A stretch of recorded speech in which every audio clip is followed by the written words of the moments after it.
Hello and welcome to Quietly Confident Introvert podcast. I'm so excited that this is the first episode of 2025. I made it, yay!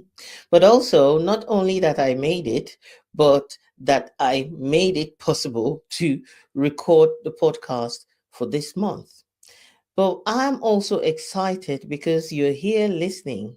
And if you're here listening, you made it too. Congratulations. So, what's going to be different for you in 2025?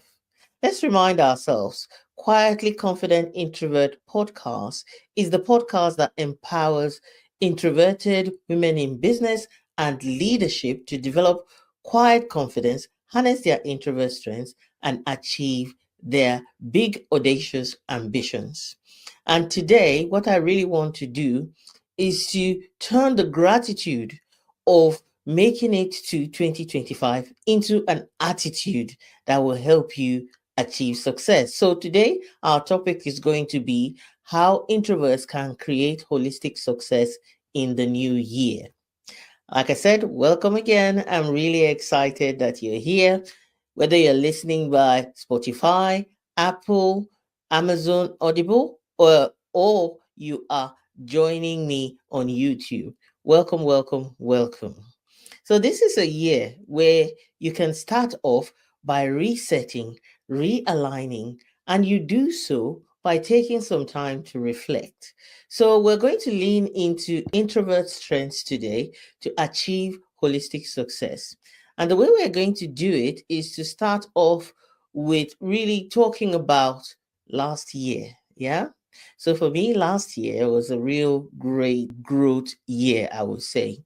It started off very, very challenging, but sometimes challenges can be a blessing in disguise. Why? Because they create opportunities. So I say that challenges are chances for change. I guess you want to write that down somewhere because I carry that with me all the time. And I really had to lean into that last year because it started off very, very challenging. I started off with many, many challenges on the financial, on the health front, on the emotional, mental, because I lost my dad in 2023 and I didn't even have time to grieve. So I was still in the grieving process. And then I had diagnosis of illness and all sorts. All this combined, I was actually struggling to kind of find my way and make things happen in business. But then that was an opportunity, like I said, and I took that on board. And so last year turned out to be a year of revelation, a year of reinvention, and a year of renewal. And it is that journey that has led me here to 2025, where I want to share with you some of the lessons that I have learned. And it's for you to then to be able to turn the gratitude of entering into 2025 into an attitude of success for yourself.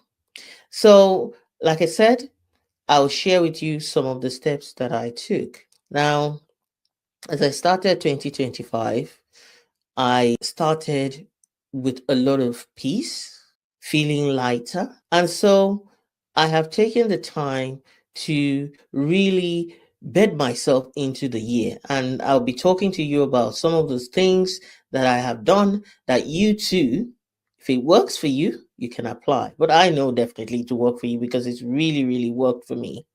So the first step is reflecting on 2024, quietly reflecting. Reflection or finding yourself in solitude is something that introverts enjoy. We like our own space and we like to be in our own head. So it's easier for introverts to do this. Then why don't you lean into it? Reflection becomes a great tool for insights for you. But when you're reflecting, it's not just about, I'm just going to sit quietly with my thoughts and let them flow. No. As a coach, I'm great at helping people come up with questions that you can ask yourself. You can ask yourself so that you can have constructive ways of looking back. So, how do you do that? What are some of those questions? The first one is, what wins and milestones are you most proud of? Yes, I want us to start first with something that you're proud of, not something that didn't happen well. So, what are you most proud of? What are the things that you won last year? And when I talk about reflection and why I'm starting with it and asking you to take time in solitude is because I did that a lot last year.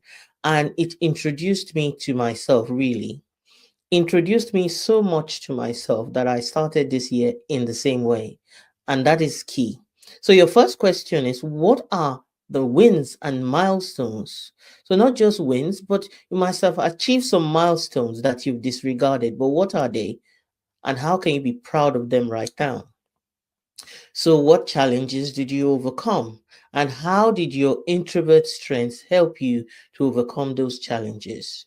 Because it's important for us to lean into our introvert strengths and see it as that personality trait that allows us to be able to thrive in a world that is not always favorable. Yeah. So you ask yourself, what are the challenges that you used your introvert strengths to overcome? And the third question, what didn't work for you? So if there's something that really didn't work for you in 2024, what is it? And are you ready to let go of that thing and move forward? Or do you want to give it another go? So, like I said, these questions are useful to reflect on. But guess what? There are a lot of things that I learned last year, key lessons that I brought into 2024. And as I reflected on my journey, here are some of them. Pacing yourself helps you to avoid burnout. Yeah, definitely. You know that already, I think. But it's just that the way the world works is so full of you've got to hit the ground running, you've got to be full of speed. They say success favors speed, and that has an element of truth in it. But nevertheless, pacing yourself in the right way can actually help you to develop the right strategies. When they say work smarter, not harder, by pacing yourself, you can find the strategies that help you to be smarter. This is one lesson that I learned. Another lesson that I learned as I reflected back is building intentional connections instead of chasing large scale networking is the key to really achieving what you want. Taking the time, nurturing relationships. It's so easy to be going, oh, it didn't work, go from one step to the other and to carry out transactional relationships. It's more difficult to build quality relationships. But once they are built, once you found the quality, you can develop quantities of success. So that's the second lesson. The third lesson I learned was being my true self, being authentic really made all the difference, made it easier for me to show up in places that I needed to show up. Of course, I needed to be vulnerable, I needed to be courageous. So I talked a lot about courageous leadership last year in many places. And that was because I was living my own truths in my own way, being courageous, showing my real self, but bringing my real self to things. And that made a difference. And the last one was create space for growth by letting go of things that no longer serve you. This thing I learned, I had to let go of some things, and people were like, why are you doing that? You're letting go of this thing. And I'm like, yeah, it's not serving me. It's not the right time for me to do this. And I had to let go of it. And the thing is, when you also pace yourself, there is a quote that says, slow down and let growth catch up with you. So that first lesson that I talked about, pacing yourself, if you're growing and growing and growing, you might need to slow down and let your growth catch up with you. Use the resources that you've built up to achieve success. So that's the first thing. Reflecting on 2024, asking yourself key questions. This is very important. What's the next thing that you need to do? The next thing is to embrace closure to start afresh. So when I finished 2024, in my mind, I just thought there are a lot of things that I have learned this year. And the only way that is going to really impact 2025 is to treat it almost like a new beginning, like I'm starting over. Because I have so many lessons now that I could start over, I could have a do over. And basically, having that mindset of Creating closure for many things so that I can have a fresh start was key. So I don't know whether you're hanging on to so many things and not letting go. You have to embrace closure. You have to let go and close. And what does that mean? You could decide that you want to be thankful for all the things that have come into your life, good or bad. Just say, the bad things, well, I'm still here, I overcame them, and I'm still going. The good things, I'm grateful for them. More like a gratitude list of wins. And that kind of puts a fresh start to say, from this point on, I'm starting on a new pathway. The next one is reframe any failures that you've had as opportunities for growth. Make sure that you ask yourself, where are the areas that I feel I'm still holding on to this thing as a failure that is defining my identity? And you want to get closure by just letting go of it and you seeing it as an opportunity to create something different. Sometimes you have to recognize that failure is not final. And so, but it can be final when you allow it to define your identity. And especially as an introvert, if you have tried to be more extroverted and it hasn't worked, perhaps it's a good failure actually, because you can take your time to lean into your introvert strengths. So, what else do? You want to declutter your space. This is something that I encourage people to do. And I'm talking about space in your mind, space in your heart, and physical space. Are there things you're letting go, holding on to, I mean, and not actually achieving closure because of it? And it's not allowing you to create space for a fresh start. Let them go. And sometimes it's emotional hurt when people have hurt you, treated you badly, demeaned you, ignored you. Like most introverts say, I've been ignored and been passed over for promotion. I've been undermined because I don't talk and I'm quiet. Now you are carrying that hurt and it's not allowing you to have a fresh, clean start. You have to declutter your mind emotionally. You have to declutter your space as well. There are things that you hold on to that have emotional connections that are not necessary for you to carry on. So you want to let go of those things as well. And the thing is, if you feel that there are things in your life that you are holding judgment against yourself about it, then you embrace closure through forgiveness. Yes, you embrace closure through forgiving yourself. You forgive yourself for things that you are judging yourself. Nobody else is judging you. Deep within, you're judging yourself. I've been there. I've been in a space where I've been saying, how could you make such a big mistake? How could you do this? And then you hold on to it within yourself. You're saying, no, no, no, no, no. You cannot be this because you did this. And so you hold on to it, but you want to let go. And one of the things that I learned was a symbolic way of really gaining closure and having a fresh start that I learned from Lisa Nichols. And she's one of those great speakers and really somebody who also shares good things about mindset. And she said, write a list, write a nice list. And I'm sure many people talk about it, and it's a good way. And that can be symbolic for you. I didn't do that. I just let go of things. I did declutter, but it's a suggestion if you really feel strongly about it. One of the ways I did mine was to, or I still keep doing mine, refreshing my life really and getting closure for things is just to go on my knees and talk to God and ask God for forgiveness, ask God for a fresh start, ask God for an opportunity. And if you're a person of faith, there's an opportunity for you to do that. However, person of faith or not, you could write a whole list of things you want to let go of, whole list of things you want to get rid of in your life. Light a candle and burn that list and let it go. Say bye bye to it and create a fresh start for yourself.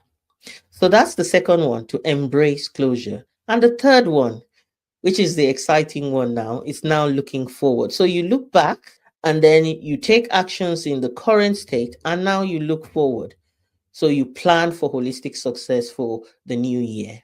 This year, 2025, right now, it's a new year. You can plan for it. So you plan for holistic success for the new year. And how do you do that? How do you plan for holistic success? There are many ways, but here are my own suggestions of ways that you can do that. So you can use tools that will help you facilitate planning. That can be softwares that you can use, that can be books such as journals. So for me, I created the Win Your Day journal. And the Win Your Day journal is a great tool that you can use to plan your day, or you can also use it to plan your year.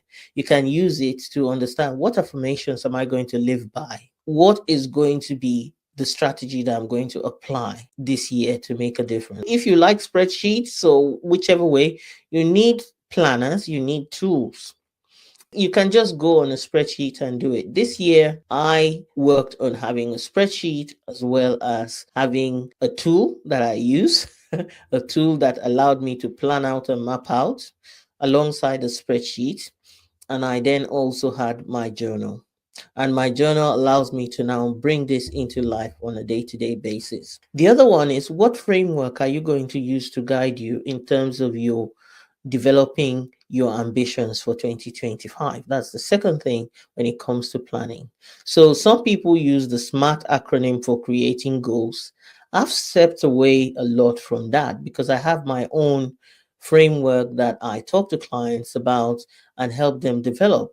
And it's called AIMS. I like the idea of aiming, shooting at something, and achieving the bullseye or the target that you want. So I like the word AIMS, and AIMS stands for ambition, interdependencies, motivating factors, and systems and strategies. So basically, allowing yourself to know what framework you can apply in creating plans and actions that you take for 2025. Then you want to think of not just goals, but you think in terms of blocks of projects and ways that you can achieve your projects. So it's like goal setting is great, but growth planning is brilliant. And growth planning to me relies on projects, creating projects that you feel expansive, that you can celebrate milestones of achieving. Feels more energizing to me than just writing down wishes, a wish list of things that might happen or that I'll have to push myself to do. How about thinking about growth planning and in terms of identifying maybe three key projects that you will invest your time in for the year? And then if you're planning to succeed, they say in the first place that if you don't plan, you plan to fail. So you have to plan whether you like it or not. So whether it's you're writing goals or you're just creating a plan of action for yourself, one of the ways that you can make it real or that you can keep it as instructions for you to go ahead of is to make it visual. So a vision board is great, or you can move from a vision board. What I train and teach clients is to have something that is visual, and it doesn't have to be just one big vision board. It can be something that is a combination of words, pictures, quotes, all sorts of things, combinations that you can pull together and that you can use. These are reminders. Surround yourself with reminders of what you're trying to achieve. Aside from that, you can have sensory ways of lifting yourself up, planning that your environment is motivating you to take action. By sensory, I mean smells, I mean sounds, and things you can touch. Is there anything you can put on your desk? So, for example, I have thought of myself as a diamond in the rough that is being refined by the challenges. So, I have thought of buying a diamond, not the expensive one, but a diamond shaped glass crystal or something, put it out there on my desk to remind me of my commitment to developing myself, allowing the challenges to refine me to become that diamond. We know that diamond has to go through a purifying process. So same thing, what is it that you can put around you that is a reminder that you can anchor your desires, your ambitions? Or is it a smell? So for example, if you have well-being goals, it works very well to have something like a smell, or something that creates ambience around you and just makes you feel calm, makes you feel relaxed, because you plan to succeed. And what other visual tools you can use? These days we have technology is everywhere. You can wear wristwatches that would remind you to take action. You can wear rings, you can wear all sorts of things. Recently, I got a present for Christmas, and it's a ring. You can see it on my hand. And because I was using my wristwatch and I was using my watch to sleep and checking my sleep and monitoring how I sleep. So we know that health is wealth, right? So you have to work on your health. So for Christmas, my husband got me this ring. And this ring is meant to monitor all my body's functions and give me results. So when I talk about planning to succeed, what are the visual, the sensory things that you can put around you, or the technology that you can use to aid your success? The fifth thing is to find what amplifies your introvert strengths. So we all know that we want to develop that introvert strengths. We don't want to change who we are. We want to be adaptable, and we want to be empowered by who we are. So to do that effectively requires you to really amplify your introvert strengths. In what ways can you deepen your listening skills? In what ways can you deepen your skills of observation? This will help you to really harness your strengths in so many ways and use it to gain competitive advantage, or to gain advantage in places that maybe people have underestimated your capabilities. Are you going to look for ways to focus on amplifying your strengths? Then turn your big, ambitious desires into manageable steps, small steps. They say, how do you eat an elephant? Well, it's the same way you eat an apple, one bite at a time. So if you have a big, audacious goal, a big, audacious ambition that you want to achieve, which I encourage, because what's the point of achieving something that you already know you can achieve? There's nothing wrong with going for small things, because small things can compound into big things. So if something looks so big, so far away, the first step, they say the journey of 1,000 miles begins with the first step. That first step, how are you going to take it? Don't worry about the other steps. Just think about the first steps. So when you do that, it also helps your nervous system. It helps you if you're somebody who gets overwhelmed easily, if you're somebody who thinks, who overthinks, then these are ways that you can help yourself. And once you've decided what you want to do, your plan, things happen, have the mindset of flexibility. How do I pivot? How do I change direction? Being flexible, allow yourself to say, I remember I planned a trip this January and I got to the station. And although the weather was bad, I thought it should be fine. It's the trains, it's not road and things. But I got to the station and they said, oh, by the way, a tree has fallen on the rail, so your train will be delayed.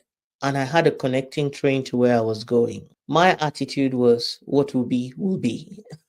I will do my best. So, fortunately for me, the train came to the station, and we were able to take off. We got to London at a good time, but it was very tight. So my plan, I was going to London on time so that I would get on the underground and go to the next station. But you could also walk to that. So by the time I've walked to the underground, waited for the train and everything, I would lose time. So what did I do? I made a decision and I said, okay, I am going to leg it, and I'm going to find ways to leg it in a way that I'll accomplish what I want. And so I did. I made it with 3 minutes to spare.